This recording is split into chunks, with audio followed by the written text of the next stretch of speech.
Negrada, Wesley Correia. Esse cheiro de preto, inebriante nas academias, nas letras, nas ciências, é profecia do gueto, que se cumpre. Esta vasta gente preta, habitante no segredo de tantas histórias que não faz revolução.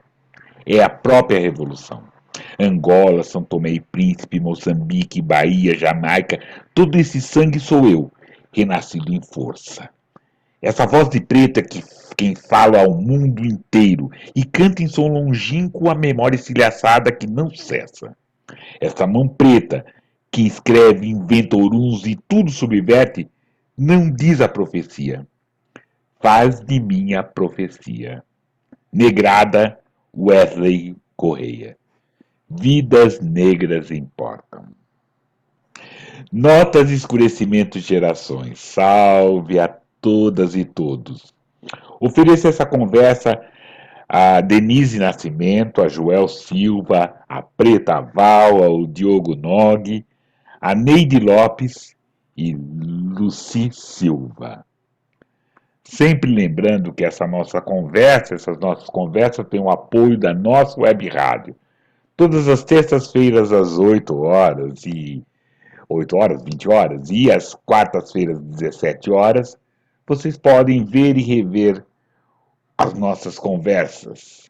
E hoje eu tenho o prazer, tenho a felicidade, né, tenho a honra de receber uma parceira de vários coletivos, uma escritora potente, uma preta escritora potente, Suede Fernandes. Salve, Suede, bem-vinda, querida. Salve. Olá, Plínio.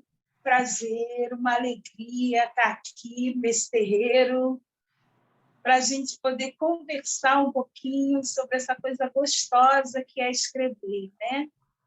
E a escrita preta, né? E assim, você estava lendo aí esse texto e esse texto fala de revolução, né? Que revolução é esse programa, né? Esse programa vem revolucionando aí, a gente vai mexendo com as estruturas, né?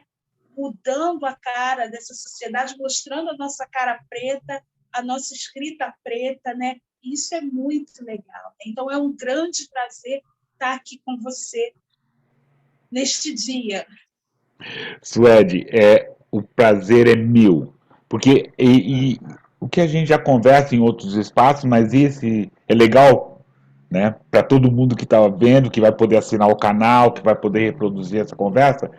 Essa é a nossa função, trazer esse texto, essa literatura, ou afro-brasileira, ou literatura negra, ou literatura negro-brasileira, que eu acredito, né? Mas essa autoria preta, essa mão preta que escreve, que conta a sua história, que conta seus gritos, que conta seus olhares, essas mãos pretas que contam. E nada melhor que trazer essa mão preta sua, essa potência sua. Suede, eu vou pedir, por gentileza, se apresente para todas e todos, por favor. Então, eu sou Suede Fernandes, nascida no Rio de Janeiro, onde eu resido, onde eu tenho a minha família, né? As minhas bases são daqui. E eu sou educadora, minha formação é em pedagogia, e sou pós-graduada em psicopedagogia também, né? Atuo como orientadora educacional na Baixada Fluminense. E tenho me atrevido aí a fazer uns rabiscos, umas coisas, umas escritas, e eu tenho muito prazer em que essa escrita... Esse é aquele momento que eu tenho que interromper você. Não é rabisco. Parou, Sueli. Desculpa, não é rabisco. Não é rabisco. É uma escrita muito potente. Um entrevistador, né? Você não vai contra a convidada veio, você não vai fazer nada contra ela. Por favor, estou recebendo.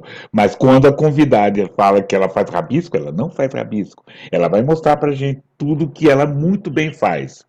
Com uma escrita potente. esse, esse é a parte. Muito obrigada, Pino, muito obrigada. Eu me sinto assim, me aperfeiçoando, né? Eu me sinto a cada dia procurando ler mais, ouvir os pitacos, né? Os palpites, quando eu apresento, né, aquilo que eu escrevo, né, para as pessoas. Algumas pessoas se sentem representadas por essa escrita, né? E isso aí é muito bom, né? Eu acabo também me aperfeiçoando a minha pessoa, não só a minha escrita, quando eu escrevo. E isso tem sido muito legal. Isso tem feito diferença para mim. Escrever tem feito diferença na minha vida. E eu comecei, né, essa coisa de escrever muito pequena, assim. Eu entendia que escrever me dava conforto, me dava prazer, e aí, desde pequena, eu comecei aí com os meus rabiscos, e, enfim, depois parei, né? Tive uma pausa bem grande, até retornar mesmo nesse movimento de escrever e de entender a escrita como um processo também de cura para mim, né? É isso. Então, querida, aquele momento assim para você nos mostrar um escrito seu, por favor. Porque depois nós vamos fazer a estante preta da Suede, mas por favor, assim. Então, eu na pandemia, né? E a pandemia foi um marco para muita gente em relação à escrita. Eu conheço muitas mulheres pretas que começaram a escrever ou a publicar nesse momento, né?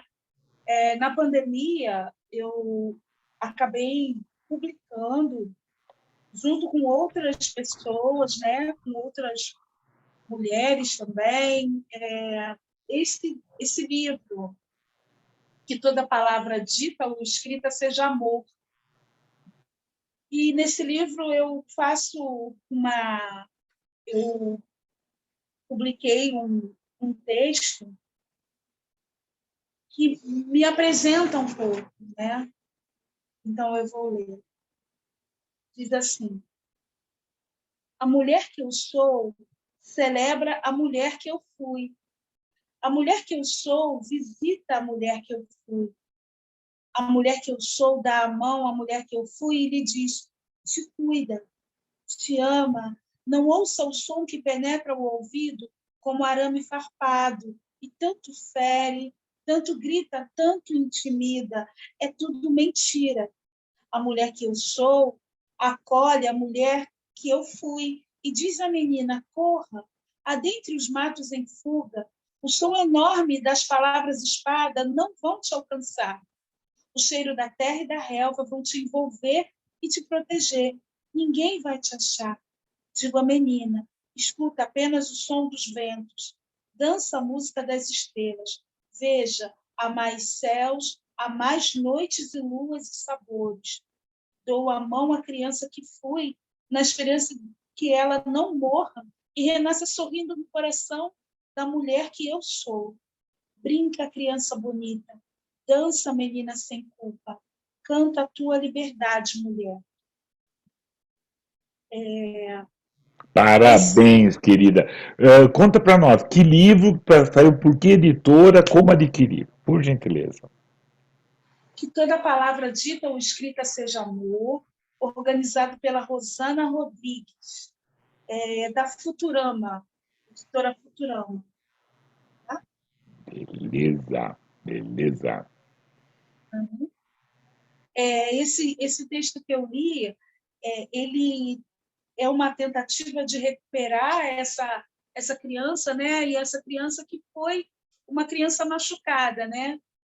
Porque as experiências que a gente tem de dor, né, de exclusão, elas iniciam mesmo, a gente se depara com ela, muitas pessoas se deparam com ela justamente na escola, né? Justamente na primeira infância.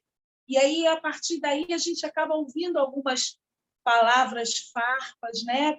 Palavras duras, que acabam sendo assim impregnando a gente, né? E, e é alguma coisa assim que, por mais que a gente diga que a gente não quer ter uma escrita que fale apenas de dor, né?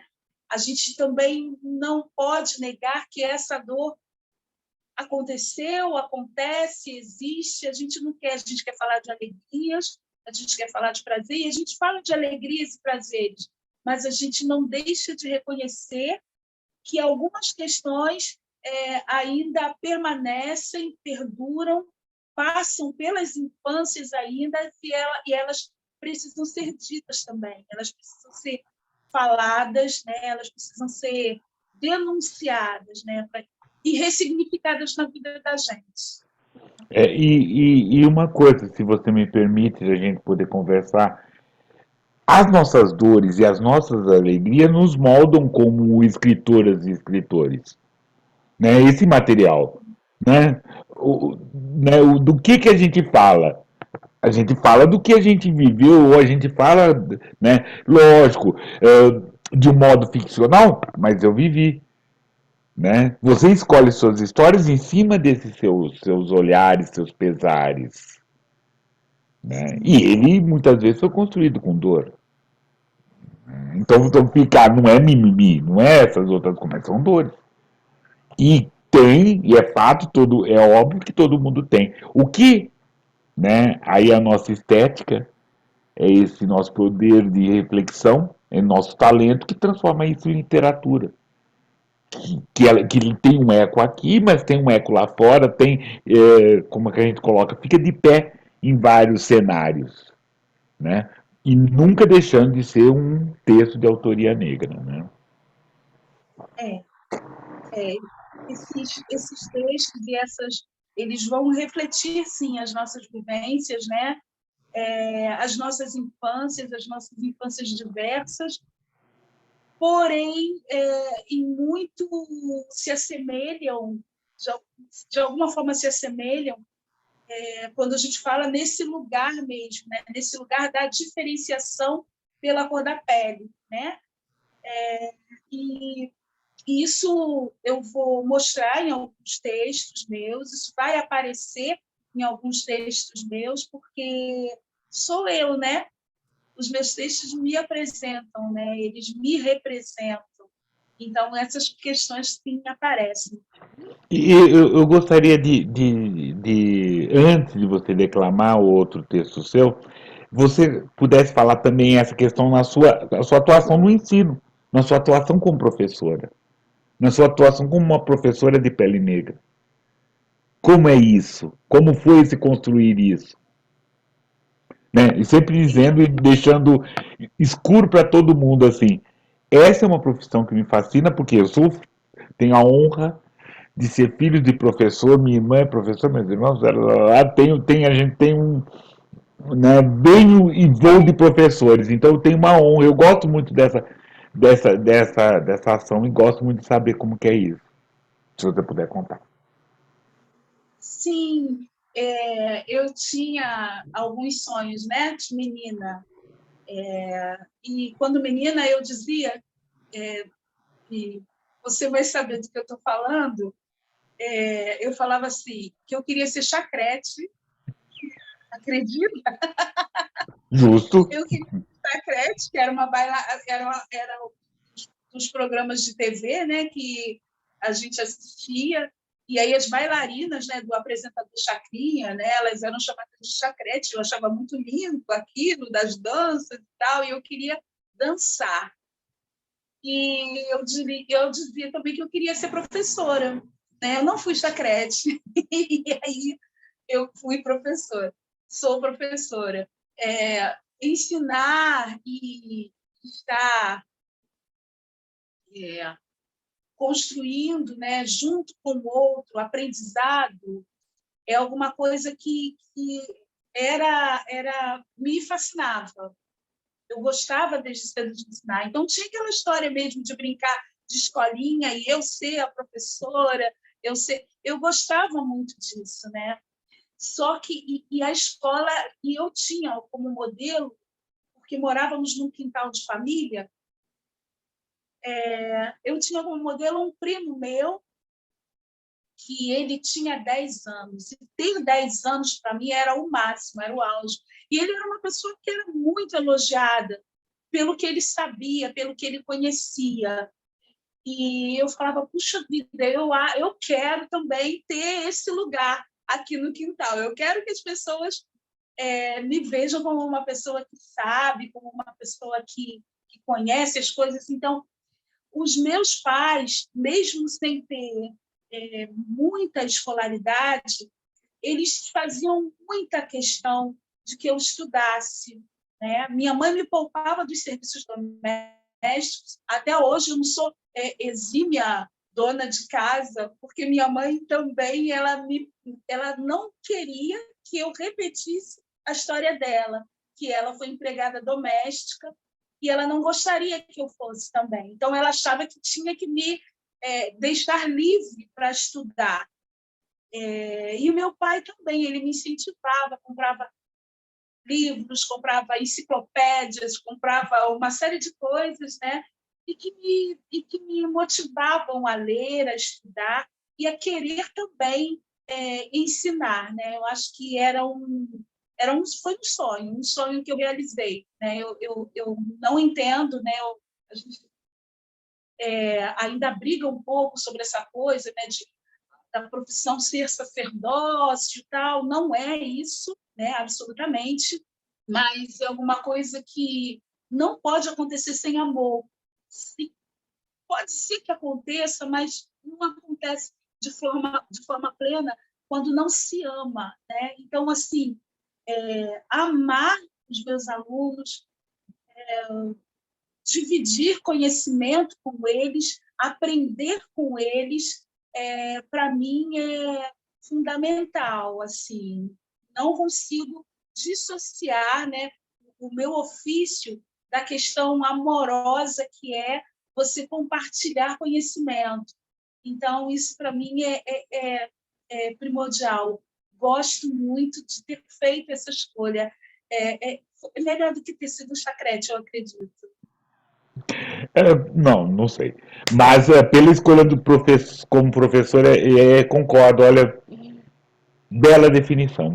Vou usar. Bela definição. Que não é um sacerdócio, hoje a gente passa por isso, não é. Mas é uma questão de atenção em todos os momentos, né? Em atenção em todos os momentos. Querida, continue. Você estava falando da sua trajetória literária. Então teve esse livro que foi publicado durante a pandemia e depois, o que apareceu? O que acontece é que essa trajetória literária, né, na verdade, eu disse que eu escrevia, gostava de escrever em criança, fazia versinhos, tal, em adolescente, aí pintava aqueles tais cadernos de pergunta e os cadernos de poemas, tal, de poesia. E as pessoas juravam que eu seria professora de português, porque eu gostava de escrever e de mostrar minhas escritas. Mas não aconteceu assim, né? Eu cursei pedagogia.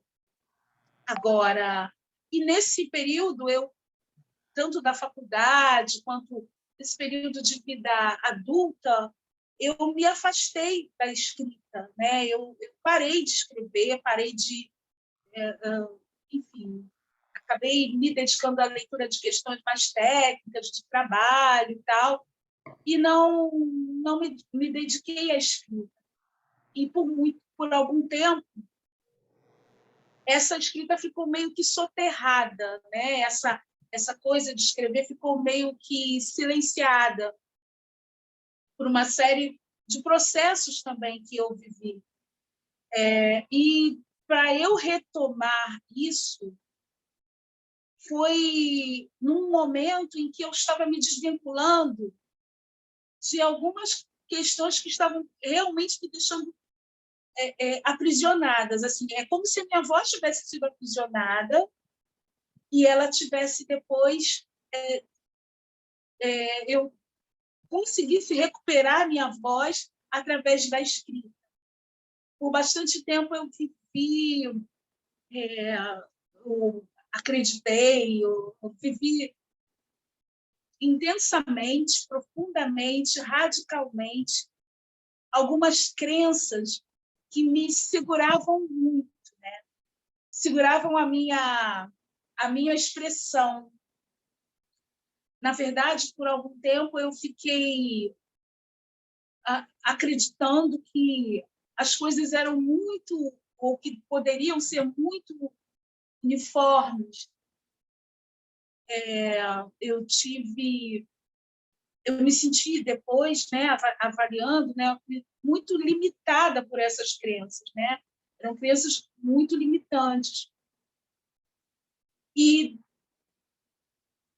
eu consegui me deparar, né, quando eu consegui me libertar um pouco disso, foi em paralelo ao tempo em que eu consegui colocar o que eu pensava, o que eu sentia verdadeiramente na escrita. Não sei se deu para entender. Eu Tá estava dando, vivendo, tá dando para entender, ou pelo menos tá sendo bem escura a sua história. Continue, por favor. e eu estava vivendo dentro de um sistema religioso muito limitador. E isso me impedia, de alguma forma, de estar compreendendo o que eu realmente sentia, o que eu realmente queria. Era alguma coisa que a, me guiava a decisões e a comportamentos que, na verdade, eram importados de outros lugares, de outras pessoas, e não eram meus. E aí eu deixei de me reconhecer como um ser pensante, como alguém que poderia criar, como alguém que poderia, enfim, pensar e se expressar de uma forma pessoal. Quando eu comecei a me libertar disso, eu comecei também a escrever. E essa escrita conseguiu traduzir mais de mim. A escrita, para mim, foi um passaporte de liberdade. Foi uma forma de me retirar de um lugar e de uma situação em que eu não conseguia mais me reconhecer. Quando eu saí disso, eu já não sabia mais o que eu queria, quais eram os meus gostos, o que eu podia, o que eu... Enfim, a escrita conseguiu destapar um pouquinho aquilo que estava encoberto em mim. Interessante isso tudo. Porque a escrita é um processo, mas aí depois tem essa escrita e você vai voltar e falar, fale quanto quiser. Mas tem o ter escrito e publicar, né? Que é outro passo, né? Porque aquela escrita a gente pode muitas vezes guardar pra gente, Engavetar. né? Colocar no guarda-roupa, na gaveta, perdão, e ficar lá. Mas o que é, né? Pôr no terreiro, jogar na praça essa escrita. Com tudo Isso aí, isso. Com tudo isso, isso assim. aí. Publicar, falar alto, enfim, é como se você jogasse, né, a pedrinha dentro de uma água e aquilo começasse a reverberar, né? Publicar foi um outro processo, um processo mais, enfim, de assumir aquilo que você realmente estava pensando, querendo dizer, de estar se mostrando mais, né? E eu tenho um texto que fala um pouquinho disso, desse momento, né? Que eu acho que explica um pouquinho isso, né? Posso ler, Plínio? Por favor, por favor. Diz assim, não sei se você conhece esse texto, eu acho que não. Você conhece muitos dos meus textos, não sei se você conhece ele. Diz assim: eis que de tanto temer, a menina mais rezava. E quanto mais rezava, mais os monstros cresciam. Via-os nas saias justas, nas estátuas, decotes ousados, nas palavras africanas, nas imagens da infância, nas danças, nos rituais. Os monstros não davam trégua, impediam a menina de se pintar, de dançar e cantar com seus iguais. Passara a temer as cores, as pinturas e os brilhos, e com certeza os monstros habitavam os batuques, os ritmos e as gargalhadas que a assustavam demais. Quem era ela para deter pensamentos santos, impedir pensamentos tão puros e brancos, tão altos que a faziam sentir-se pequenininha? Tanto mais eles cresciam, mais ela diminuía. Apagava da memória a moringa de barro, a saia rendada, o cheiro de mato, a mandinga e a roda, as folhas da benzedeira que espantava todo o mal. O mal que agora seus olhos viam em tudo que era seu. Era feia a imagem que contemplava no espelho. Ouviu um dia o som de um tambor que se fingia inocente, que a chamava para a rua. E o seu corpo atraído, um tanto tímido a princípio, flertou com a marcação, como que num encanto, ou desencanto com a vida insossa e bege, contemplou as cores da escola, lembrou da bandeira do pai, da reza da madrinha, da saia de renda da tia, se entregou àquele som, adentrou a passarela e se entregou à folia. Sem amarras, cantando alto, sambando em azul e branco, desafinado, desafiando, rebolando, impune, livre, sozinha, no meio da multidão. Não havia ninguém além do arrepio, nenhum olhar além do paterno, que aprovava e consentia o reencontro amoroso. Não havia monstro algum. Nenhuma pele tocava a sua no meio do povo. Nela só os arrepios de êxtase, num espetáculo encantado, e a liberdade dos loucos e dos apaixonados, aqueles que nunca pecam e a ninguém pedem licença. Foi um rio que passou em sua vida e levou as traves, as trevas, as âncoras, as dores, os pranhos, as lágrimas, e trouxe os tambores que ressoam no compasso do seu coração. Quanto orgulho da arte de nossos pais. Obrigada, povo preto e livre. Valeu a luta que continua. Esse rio corre em mim. Maravilhoso. Não conhecia, não, querida. Não conhecia. Muito bem. E isso é lógico, eu sou visual, né? Preciso ler. Mas no auditivo, assim, você vê referências, vê. Então, esse texto, é isso, esse texto de autoria negra. Esse texto, para mim, é literatura negra também. Que ele traz essas referências, ele tem toda uma estética, que a gente já conversou aqui nesse programa, né? E ele tem uma estética, tem referências, então você que sabe algum samba enredo, o Rio que passou em minha vida é lindo. E é uma forma de falar de quem é, quem lê. A imagem já é linda, e as imagens que remetem a essa imagem, né, outras, né, as camadas. Então é muito, muito bonito, muito bonito. Não conhecia mesmo, querido. Não conhecia. Sim, porque foi uma experiência real, sabe, Plínio? Como a gente era muito proibido, carnaval, oh meu Deus, festa da carne, que coisa, uma coisa diabólica. E eu moro em Madureira, eu moro pertinho da Portela, né? Na verdade, Oswaldo Cruz, vizinho a Madureira, que é pertinho da Portela. E eu, em Portela, era uma escola que meu pai torcia, uma escola de samba que meu pai torcia. E por um tempo eu fui subtraída,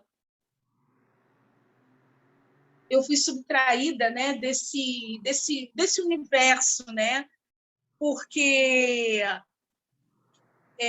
era um espaço proibido, era um espaço diabólico, né? Tudo o que era preto, tudo o que significava coisa de preto eram coisas diabólicas.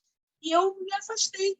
E eu mesma comecei a não saber mais o que era meu e o que eu gostava, de fato, o que me pertencia, porque eu consentia naquele pensamento de demonização.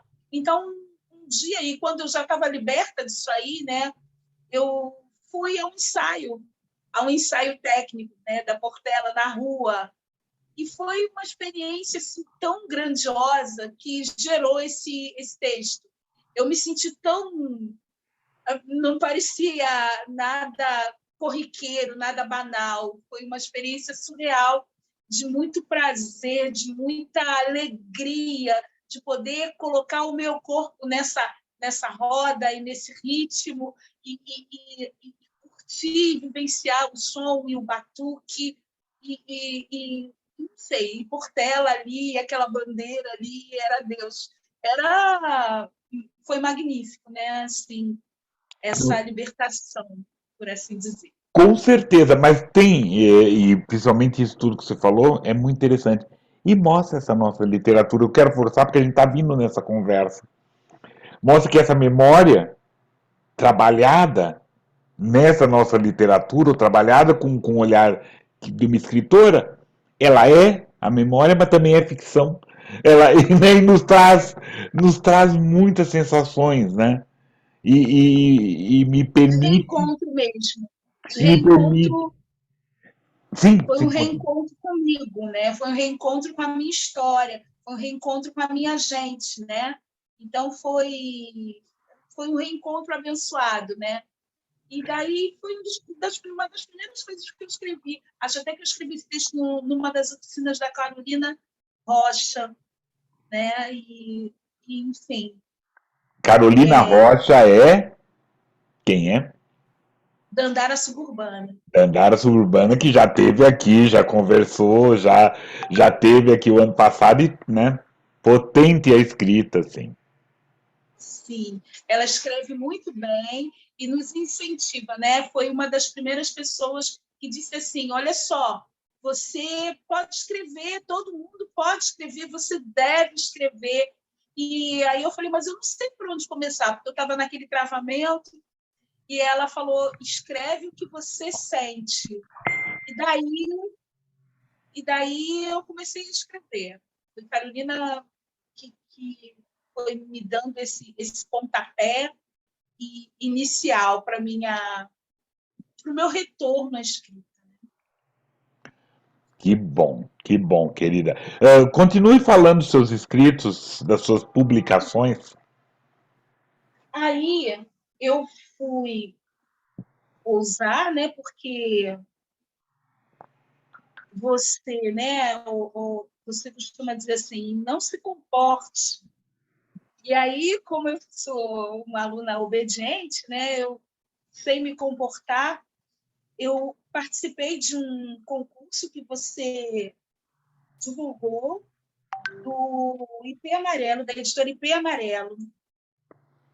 E o meu texto foi um dos selecionados, né, para esse livro aqui, ó, do que ainda nos sobra da guerra, e outros versos pretos, de escritores pretos também, né? E o texto que foi selecionado se chama Batismo e ainda é um texto que vem falar dessa questão, né, religiosa, que veio me ladeando. Batismo. Saiam de mim teus conceitos, os véus da tua visão. Não quero o espelho turvo que deforma o que vejo, chama de feio o que é lindo, mostra imundície e impureza, chama o imundo de puro. Teu certo é absoluto, truculência é tua marca. A nudez chamas vergonha, recobres a formosura com panos de tristeza. Estendes-me salvação que não pedi, afirmas que é de graça, em troca só do meu nome, só do meu eu, de minha vida. Colocas em minhas costas estaca de sacrifício, sangue purificador de um pecado desconhecido. invalidas o meu sagrado. Chamas a meus deuses demônios. Teus cantos enlutados a mim não dizem nada. Não falam das águas, da terra, das matas, nem do trovão. Não me convidam para a dança ou celebram os ancestrais. Ofereces em teus altares sangue fresco do meu povo, meu suor e humilhação. Aprisionas meu canto, encarcera meu riso, em troca do teu paraíso. Abominas minha dança, infernizas minha vida, constróis seus castelos com argamassa de gente, amálgama de histórias, queimadas pela justiça do tribunal, cujo juiz és tu, o carrasco és tu, e és tu a testemunha do crime de ser quem sou.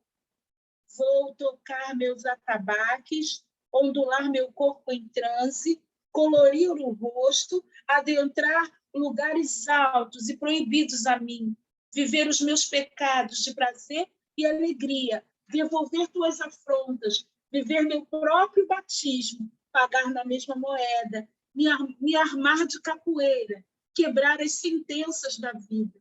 Não mais teus olhos por meus, não mais renegar meus cabelos, minha pele, minha história, que se faz na resistência, na luta de um povo forte que não se deixou destruir. Batismo. Parabéns, querida, parabéns. Repete como chama esse livro, que editora saiu? Do que ainda nos sobra da guerra, da editora IP Amarelo. Lembrar que também já passou por aqui, nós fizemos no começo do ano passado uma quizumba à luz desse livro, o André já apareceu, já conversou, então esse livro é muito bom porque ele traz várias escritoras que já vieram lá, várias que já passaram por aqui, né?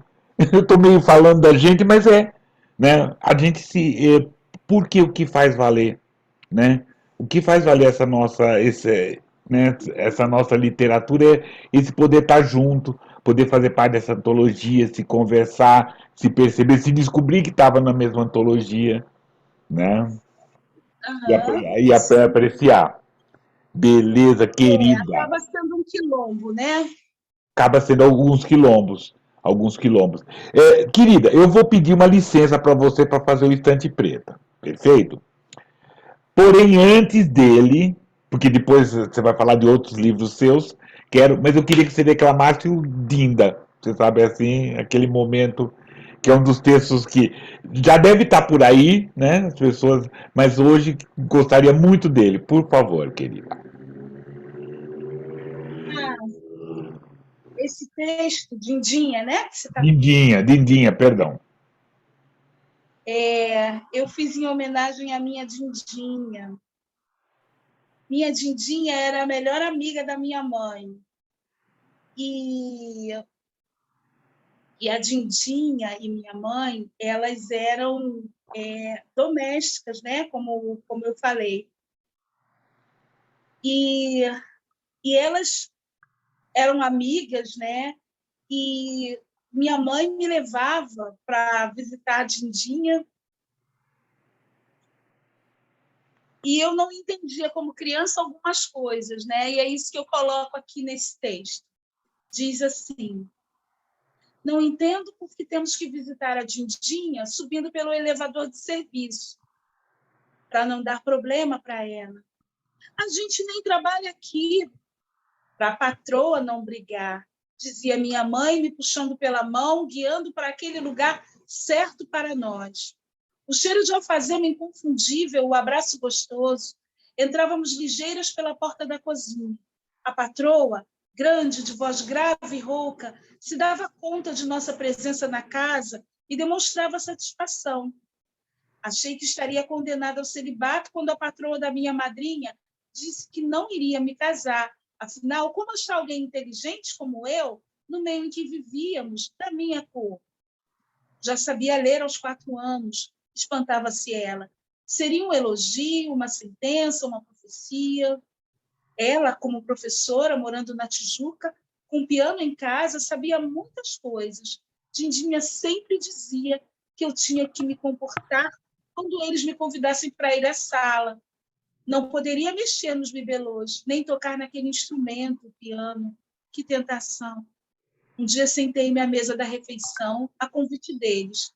Balancei as pernas curtas no ar, sobre a mesa da dona Eurídice, a mãe da patroa.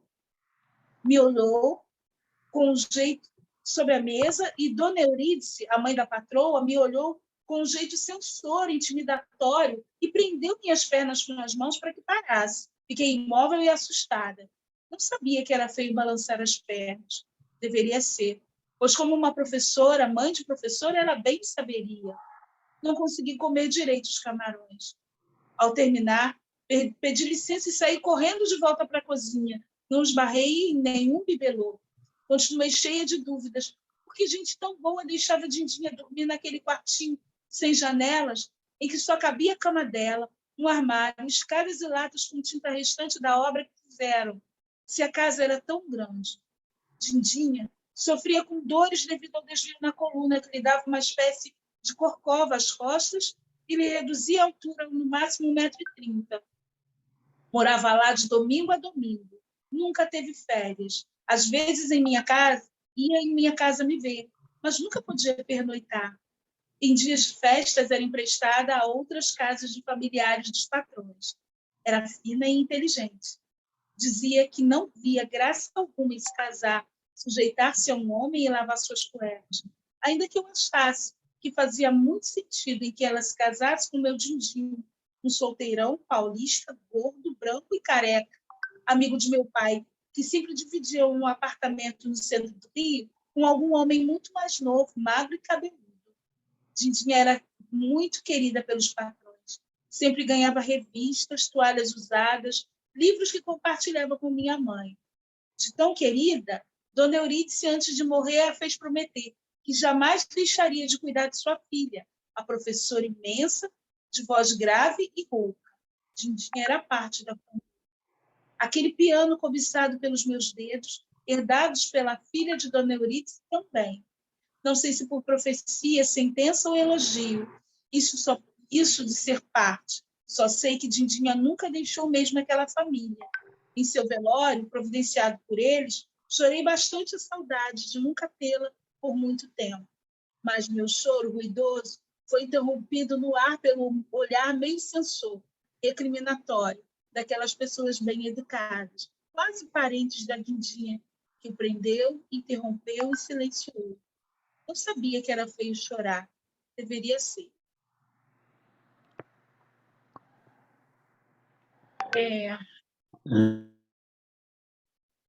Esse texto, né? Desculpa, eu adoro esse texto lindo. Obrigado. Continue. Esse texto é bem mesmo o que a gente viveu, né? E fala isso, né? Porque na verdade o emprego doméstico ele aparece como quase como uma continuidade mesmo, né, do processo de escravização, né?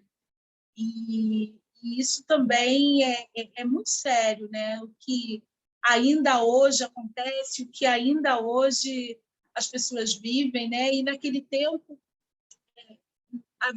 era muito natural, né, que a gente precisasse usar aposentos em separados, elevadores em separado, né? E isso já me causava inquietação em criança, né? E aí eu questionava, porque era assim, né? Eu ficava meio que observando, né, a vida. Mas você ia partir para o Estante Preta? É a ideia do Estante Preto, assim, querida. Não, eu estava pensando como que é importante esse nosso poder de escrita, assim. Esse nosso poder de contar essas histórias, assim. Porque desde a primeira vez eu lembrei de várias de tias, que eu chamava de tias, de primas beneditas, que tinham isso, que não podiam, né, de vizinhas, de amigas. Então, é muito, muito, muito, muito, muito. E a questão do emprego doméstico, né, Plínio, é uma questão que é uma questão que acaba sendo uma questão preta. Não que todas os empregados, né, e empregadas domésticas sejam pretos, né, mas era onde a grande parte, né, da mão de obra escravizada acabou sendo ou permanecendo por ali, né, pelas casas dos patrões, pelas casas dos pretensos senhores, né, e isso acabou fazendo com que as pessoas nos vissem nesse lugar, né? É como se fosse nos vissem na cozinha, né? Nos vissem nesses aposentos de lugar, né? Desse ofício mesmo, né? Desse ofício da dona desse ofício da casa, né? Da limpeza. Não que isso seja de menor importância, mas acontece que nós podemos estar nesse lugar, sim, mas também podemos estar em outros e novos lugares, né? Fazendo outras e novas coisas.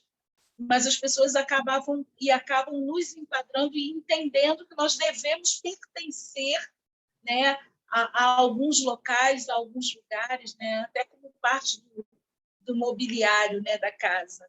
É como diz o texto, né? O cheiro de preto impregnando todos os cômodos da casa, né? Mas isso, o que é interessante dessa história, eu lembrei de um outro texto seu, onde você fala que, onde uma das leituras, né, que o empoderamento feminino branco aconteceu só graças a um forte e poderoso empoderamento né, feminino no negro. Sim. Para as mulheres brancas saírem de casa, as mulheres negras já haviam saído anos antes, já estavam saindo. Contou. Exatamente. Você tem um texto muito bonito que mostra isso tudo. Você vai falar dessa antologia depois do Estante Preta. Então, seu Estante de tomar água, querida, e nosso Estante Preta agora aqui.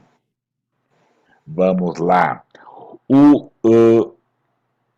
nosso primeiro livro, né, que nós vamos falar é o Aiô. Aiô é uma pretinha, né, que tem seu amigo Simba, um cachorrinho, né, muito ligeiro, parecido com ela.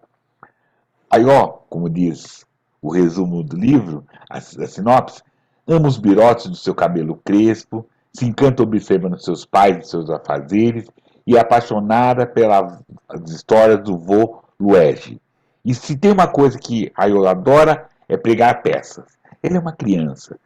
Esse livro é muito interessante, né, feito pela Tamis Ferreira, que traz, Aiô, né, ela é uma palavra em Urubá que quer dizer alegria.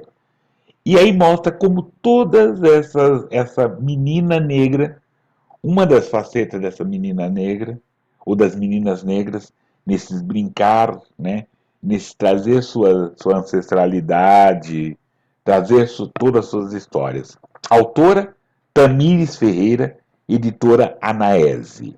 Aiô. O seguinte é Escritos da Memória, organizado pela Luciana Nabuco. Essa obra reúne contos ficcionais, né, para leitores, leitores em geral, elaborados na perspectiva memorialista das escritas em si, né, das ancestralidades negras. O que a autora coloca, a Luciana coloca, que os conteúdos ele pode ser utilizado para o ensino de literatura, né? É o negro escrevendo sua memória, fazendo ficção dentro da sua memória. Editora Anandayala, né? Sempre confundo. Desculpe, editora. E o último, né, dessa longa é A Bela Adormecida do Samba. É a história de amor e encantamento, né, produzida pela Sônia Rosa, ilustração da Luciana Gatley, né, que é uma revisitação do conto infantil. Esse reconto, né, tem sua singularidade. Destaca o carnaval, a tradição das escolas de samba nos desfiles, as festas dos barracões, as dádivas, os passistas, percussionistas. Celebra todo esse olhar, essa questão negra, né? A bela adormecida no samba pede passagem. E aí voltamos agora com a não chacrete, sempre professora, e não Chacrete como, né, nenhum demérito. Seria uma honra para Chacrete ter a sua. Seria uma honra que eu fosse chacrete, né? Mas não havia chacrete com o meu perfil, não, viu? Não havia chacrete com o meu perfil. Não era esse perfil. Né? Não, não. Não era. E as que tinham era uma outra coisa que ficava numa coisa meio exportação, né? Pois é, bem diferente. Bem diferente, bem diferente, bem diferente, bem diferente. Mas é sempre potente, Suede. Sim, você está falando dos seus inscritos, Suede.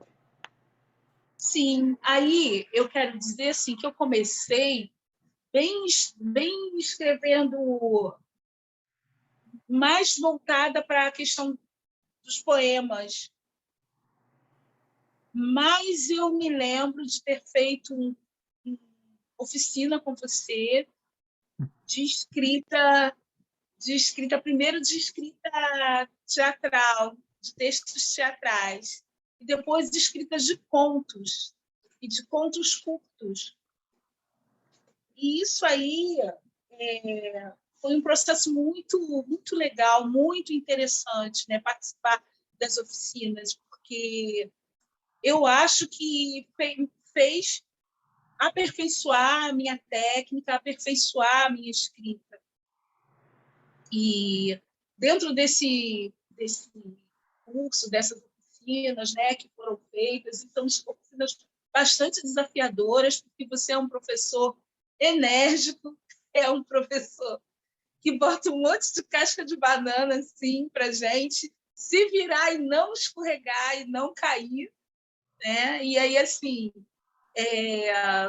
e daí a gente se reuniu, né, alguns alunos teus, né, algumas pessoas, alguns alunos amigos, a gente acabou formando, né, esse quilombo mesmo, né, e esse livro aqui, Pretos em Pontos, é resultado disso. E eu gosto muito, né, da forma como a gente conseguiu se reunir e fazer, porque nós apreciávamos, líamos os textos uns dos outros, apreciávamos os textos, dávamos palpite nos textos, de alguma forma, né? E ali a gente ia crescendo junto. A gente ia crescendo junto. Então, assim, é um livro muito querido, né? Todos os outros são muito queridos, mas esse livro, para mim, tem esse significado especial, né? De estar reunido com pessoas que foram crescendo e eram pessoas que algumas pessoas já experientes, outras que ainda não tinham escrito, né? Mas que a gente conseguiu se reunir e fazer um trabalho que eu considero um trabalho muito bom nesse livro Pretos em Contos. Eu tenho 3 textos, são 3, né, Primo? São 3 textos. são 3 textos. Eu gosto muito, e me orgulho muito da participação desse texto, porque ouvi isso mesmo, ouvi a possibilidade de organizar, então não era só manda seu texto, manda seu texto e todos nós vamos ler. E a questão de você palpitar no texto do outro, comentar, palpitar o texto do outro, engrandecer, era uma via de duas mãos. Esse outro, ou quem recebia esse palpite, né, ou aceitava ou não, né? Mas você que dava esse palpite, você começava a se apaixonar pelo texto dele e gostar do texto dele, né? Então você acaba gostando antes do livro ser impresso. Nós conhecíamos mais ou menos o texto de cada um, ou conhecíamos bem o texto de cada um e gostávamos do texto. Então eu gosto de tal texto de tal pessoa, ou de tal texto da Suede, já fiz uma análise assim. E aí você se apropria dos textos. Você se apropria do texto, assim. E a E gente até palpita na grava. ordem, né? Olha, eu tô atrás desse, seria legal estar na frente daquele que tem um outro contexto. Então, isso é muito interessante.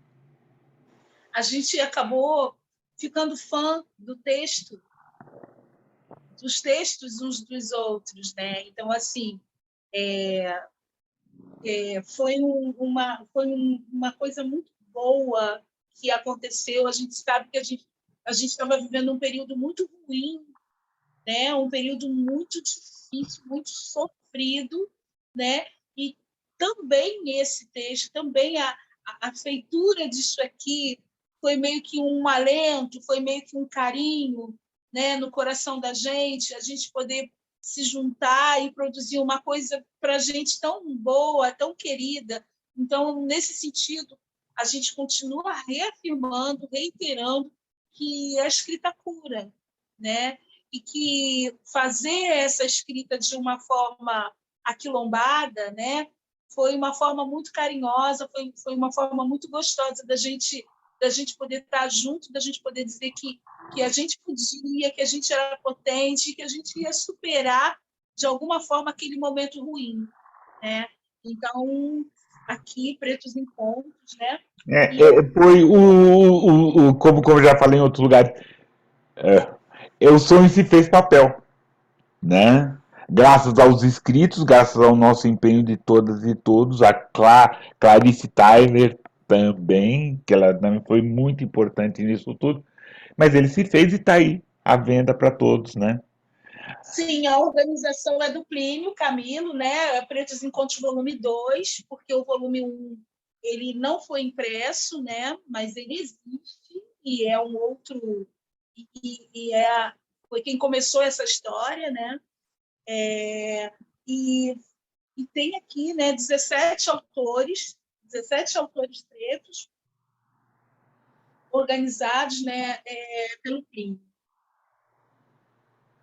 Enfim, aqui eu vou ler Ventre Livre.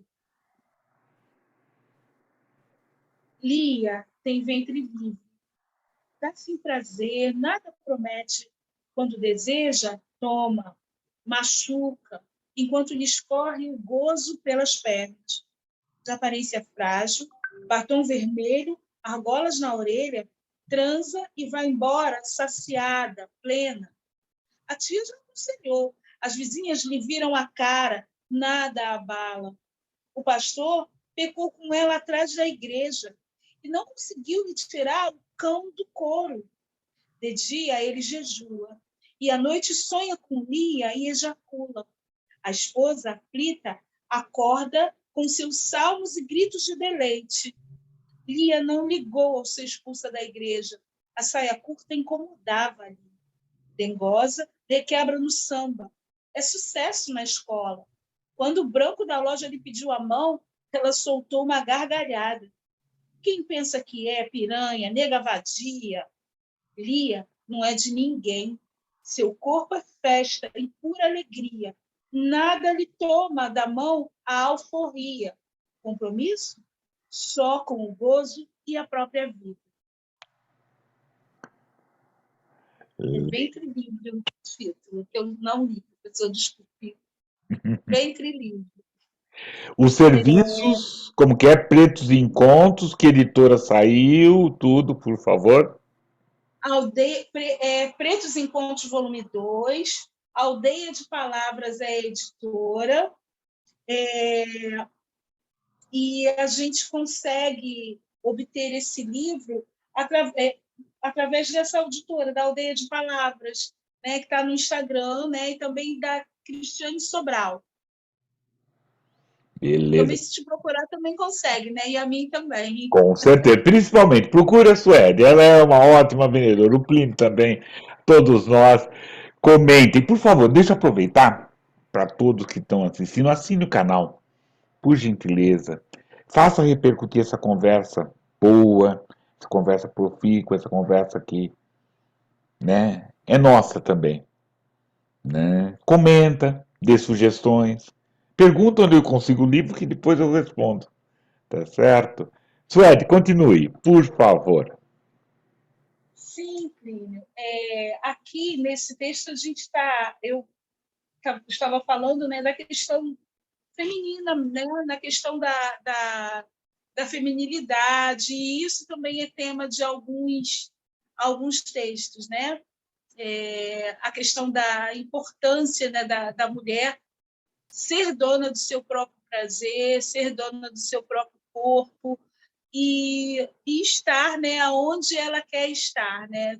Ela poder, ela poder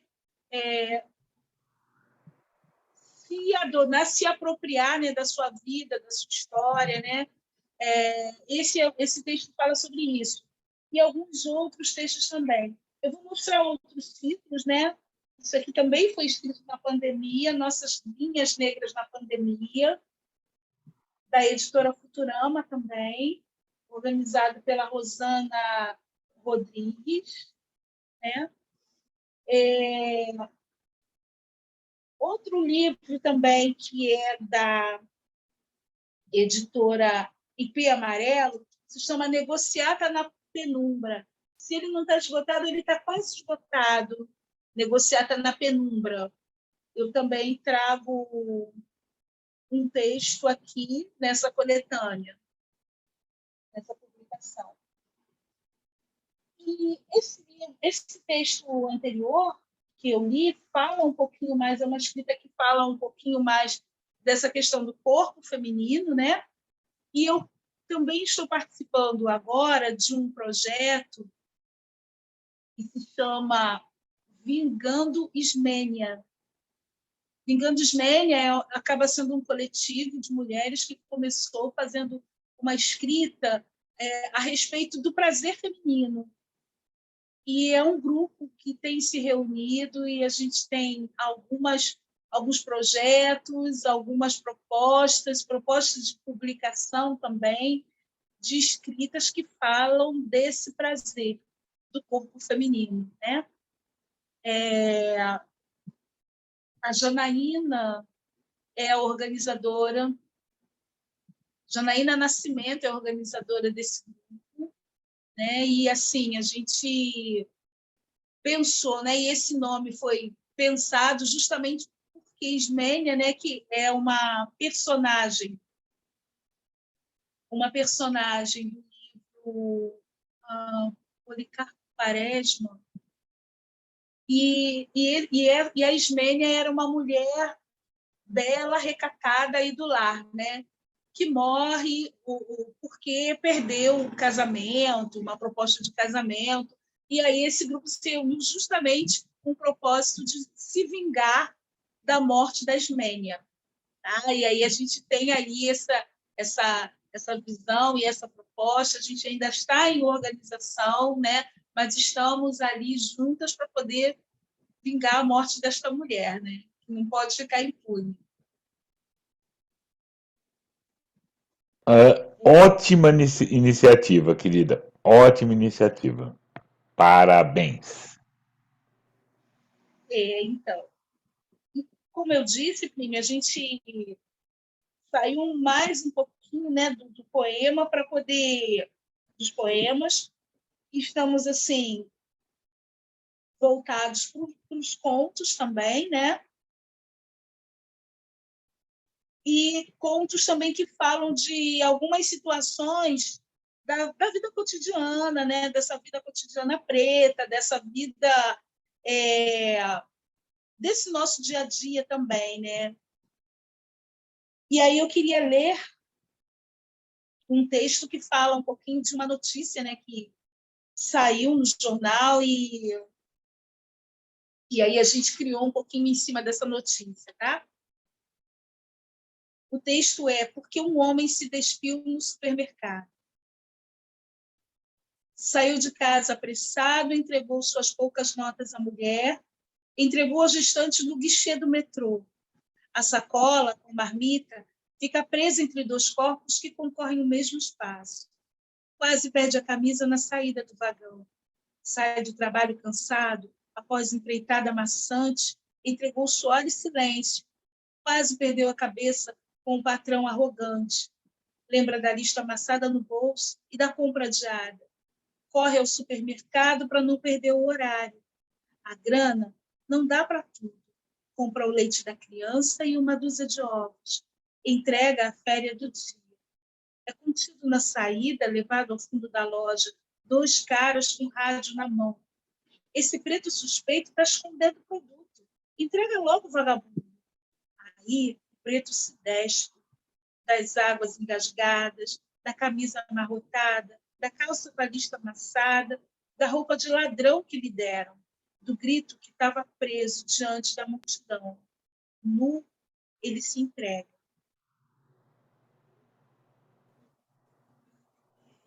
É um texto, um conto, né, em que a gente fica pensando, né, o que pode levar, né, uma pessoa numa condição dessa, e é uma condição que os homens, os meninos, os rapazes pretos, né, eles passam, né, eles vivenciam, né, essa coisa da perseguição policial, essa coisa de estar sempre nesse lugar, né, no lugar do ladrão, no lugar de alguém que está fazendo alguma coisa errada, né, e que precisa, de alguma forma, estar sob vigilância. Né? Então, é alguma coisa que persiste, né?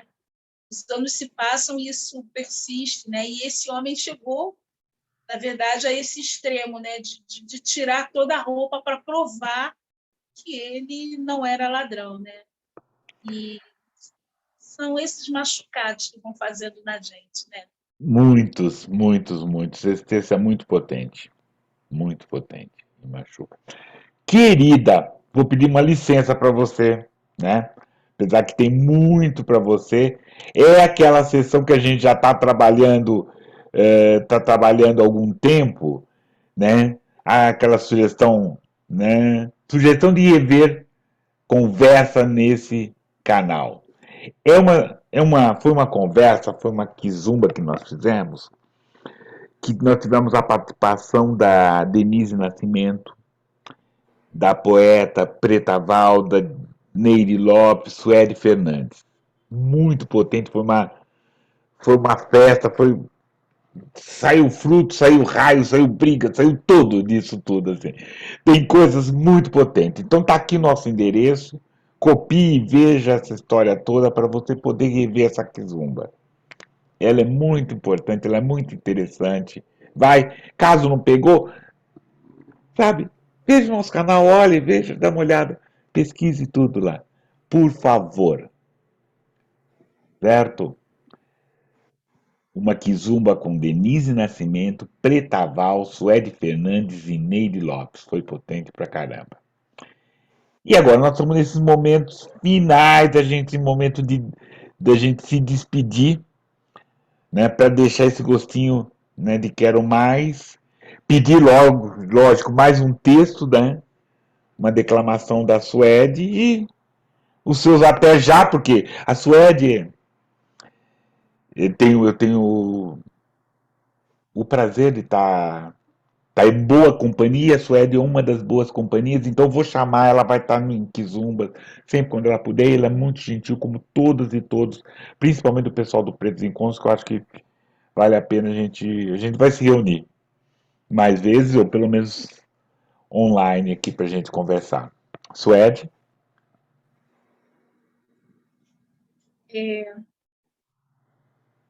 Vamos lá. Quem ainda tem lágrimas para chorar? Computaram uma mãe. Puta que pariu. Quantas dores ainda cortam seu coração? Quantas vezes terei que ser aquela mãe preta vestida de luto? Você ainda sente o susto pelos corpos tombados a cada 23 minutos? Amputaram mais uma mãe. Puta que pariu. Quantas 80 lágrimas você ainda guarda para rolar no seu rosto, na sua cara, nessa cidade assassina, nessa cidade de farda, de farsa, de dor? Amputaram mais uma. Mãe, puta que me pariu. Mais um menino preto tombado no asfalto. Mais um sonho derretendo no chão, piso ensanguentado. Mais uma mãe desesperada. mais uma memória aviltada, cidade assassina, que mata seus filhos, mata sonhos, amputaram mais uma mãe puta. Quem o pariu?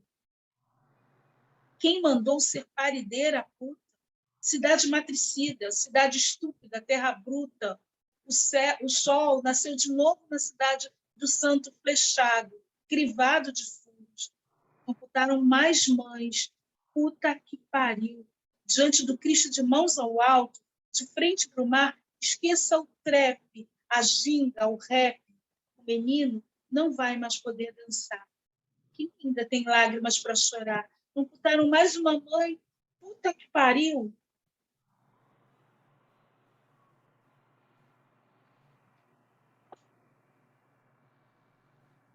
É isso, meu amigo. Não, é terrível. É muito. Eu lembrei desse texto, nossa, que puta que pariu. Puta que pariu. A cada Suede, dia, né? muito Todos os obrigado. dias, né? Muito obrigado à sua potência de escrita, por ser uma parceira, por estar a gente acompanhando. Muito obrigado, querida. Muito obrigado mesmo. Eu que agradeço essa conversa boa. Agradeço essa companhia boa. Foi bem mais tranquila que você pensava, né? Oi? Foi bem mais tranquilo. Tranquilo? É. Não, não foi nada tranquilo, filho. Não foi nada Não tranquilo. é tranquilo.